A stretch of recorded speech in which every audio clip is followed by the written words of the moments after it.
Welcome guys to another project. Today we have a 2006 Chevy Silverado 1500. This has a 5.3 liter engine.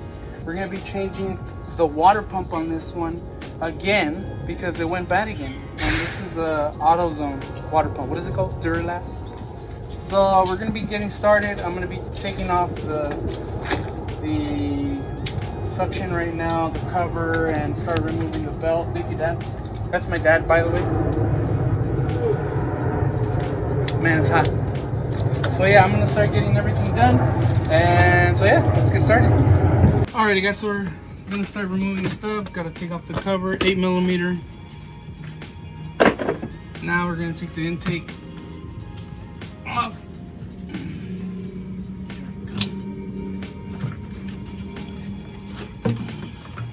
We disconnect the mass airflow sensor here. There. Alright, time to take it off. See all the coolant on the actual pipe here. It's been splattering everywhere for a couple of weeks. So it's pretty critical we change it out. So now, here's the water pump right there, right in the middle. You guys can see there. So that's the one we're gonna be taking out. Right there, all that stuff. Alrighty guys, so now I'm gonna be taking off the serpentine belt.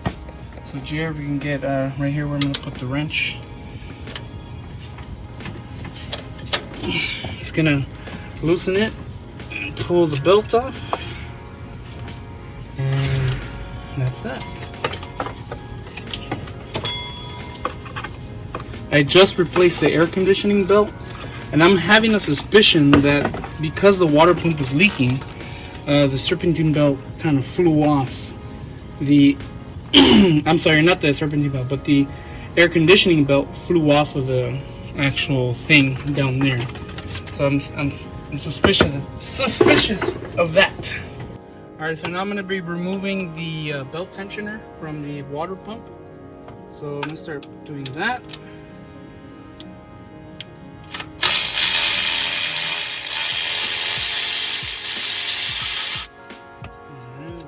Bolt coming off, and then I gotta get the one in the bottom.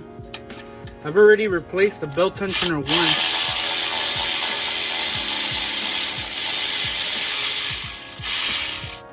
And by the way, these are also 15mm. So in case you're wondering, the top bolt is long, by the way. So this is how long it is, and the bottom bolt is that short right there. Okay, so just a reference. And then there's one more on the side here.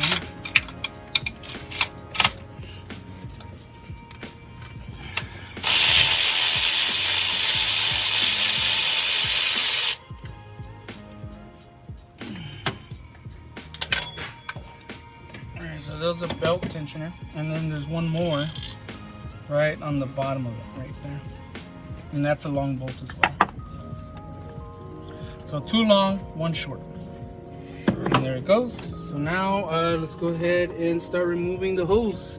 So we're gonna remove this upper radiator hose, and then we're gonna go down here and remove the lower radiator hose right there. So that's next. And then we're gonna have to take the thermostat off. We're gonna have to take these coolant lines off here as well. These are going to the heater core.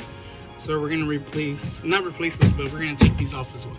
Alrighty guys, so my dumbass forgot my hose clamp remover, or my clamp remover at my other car, so we're gonna have to be using some pliers and stuff, which I hate, but you know, it's what I got, so gotta work with it. Got no choice.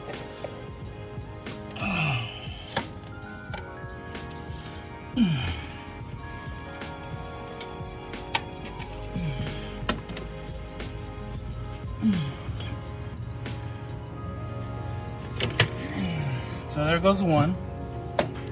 Jerry is traumatized by coolant, so it's a long story. Alrighty, so now that we got this out, we gotta remove the bolts from the water pump, which are 1, 2, 3 on this side. I think there's 1, 2, 3 on the other side. And then we're gonna remove the 10 to remove the thermostat. So I might as well get that out. And we'll do that next. Alright, so now we're gonna remove the bolts from the thermostat, which is down here. So there's one.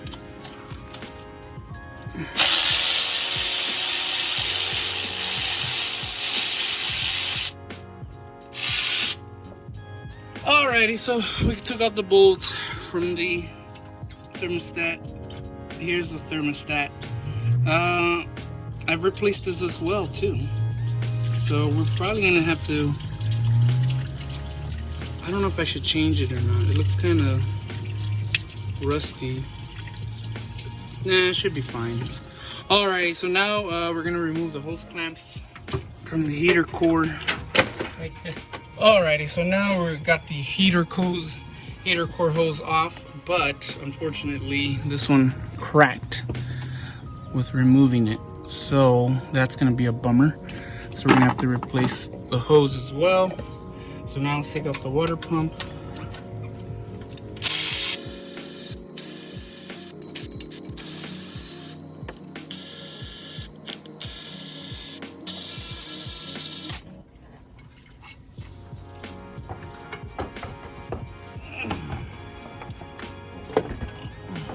Alrighty, so this one started leaking from the inside.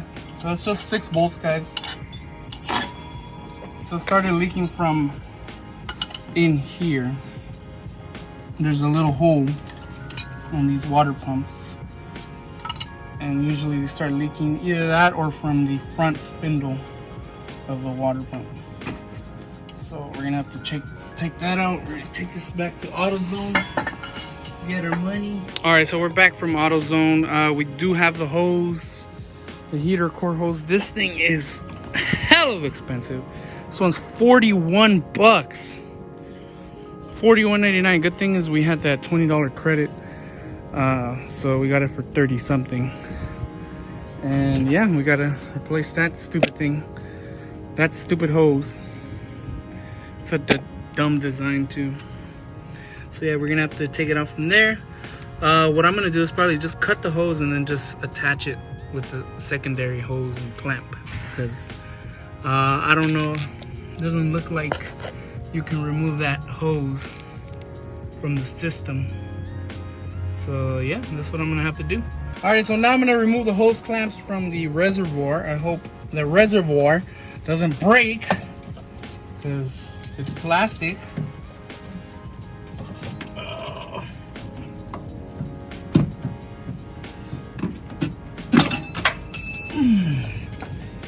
Alright, so now that I detached the hose from the reservoir, we're gonna have to cut this hose and attach another hose to it. This has a special clamp that it looks like, so I'm not even gonna mess with that. I'm just gonna cut it and then attach the hose to it from here. So let's do that.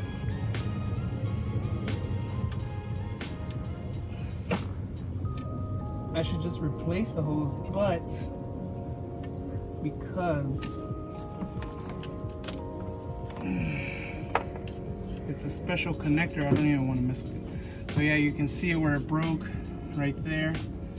It's kind of old already, chipping away, very fragile plastic. It was already time for it to go. Alrighty guys, so we had to go to AutoZone again. We had to get a special tool. Where's the tool then? So we had to go to AutoZone. We had to get this tool here.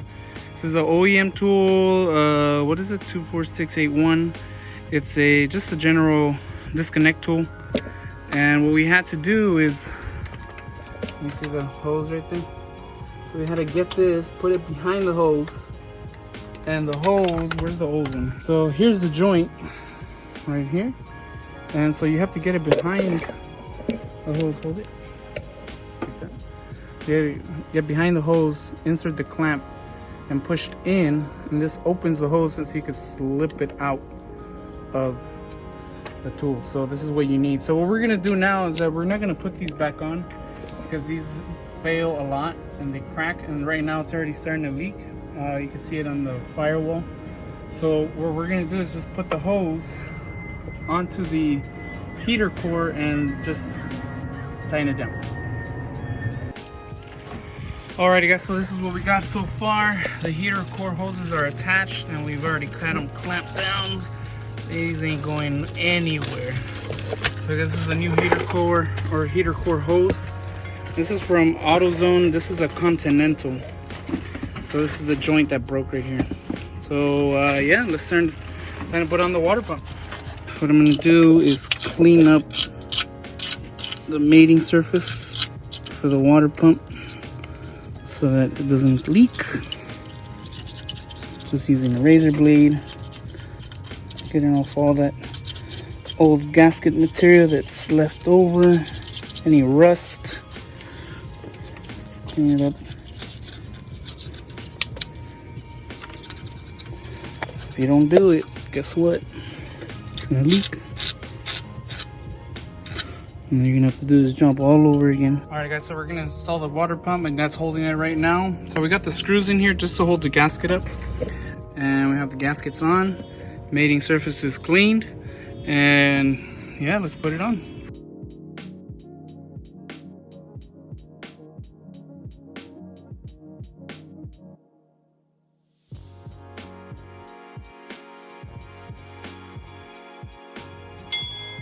Alrighty, so we already put the screws in. We just need to tighten them down. Now, before we do that, we're gonna put in the water thermostat and the clamps and all that stuff down before we tighten it down, just as a precaution.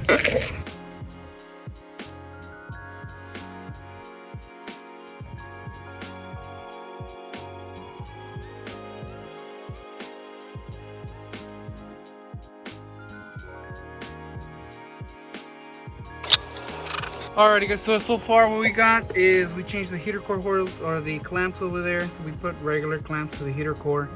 Now we're going down to the heater core down here to the actual water pump. I changed one of the clamps. The other clamp was giving me a pain in the ass, so I just changed it. I put one of the regular clamps on, and we got the hose going to the reservoir. That's been changed. Now we got the tensioner back on. I did tighten the bolts for the water pump 1, 2, 3, and then on that side over here, so you guys can see, there's 1, 2, and 3 is right there. So all of them are tightened down. Water pump is in. All we got to do now is put the serpentine belt back on and put the hose for the intake manifold, and that's it. She's gonna be ready to go. Alrighty guys, so we're at the end of the repair.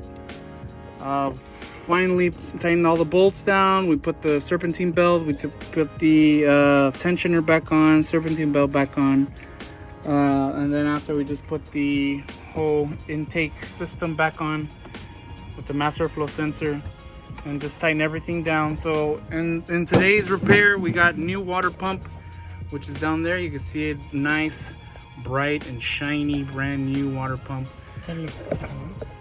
Oh yeah. And then back there we got heater hose that has been replaced, or not the heater hose. Well, yeah, the heater hose has been replaced.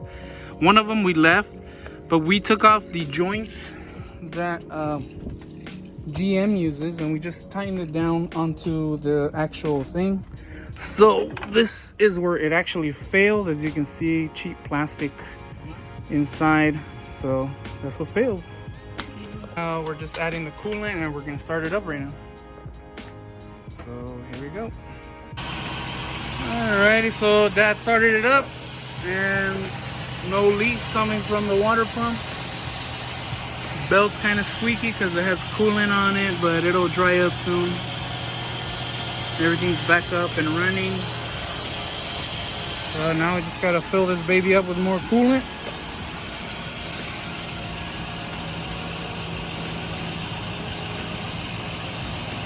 So there's inspiration for me right here.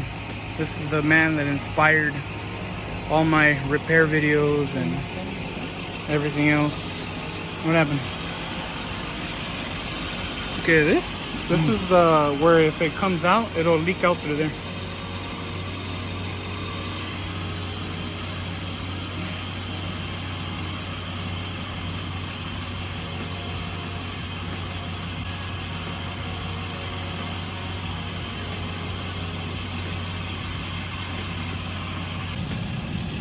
Alrighty guys, so we got a job well done. Water pump has been changed, and we got all filled up with coolant, and that's good. Ready to roll. Truck is ready to roll once again. Alright, Dad. We're done. Alrighty guys, we'll catch you guys on the next video. Peace.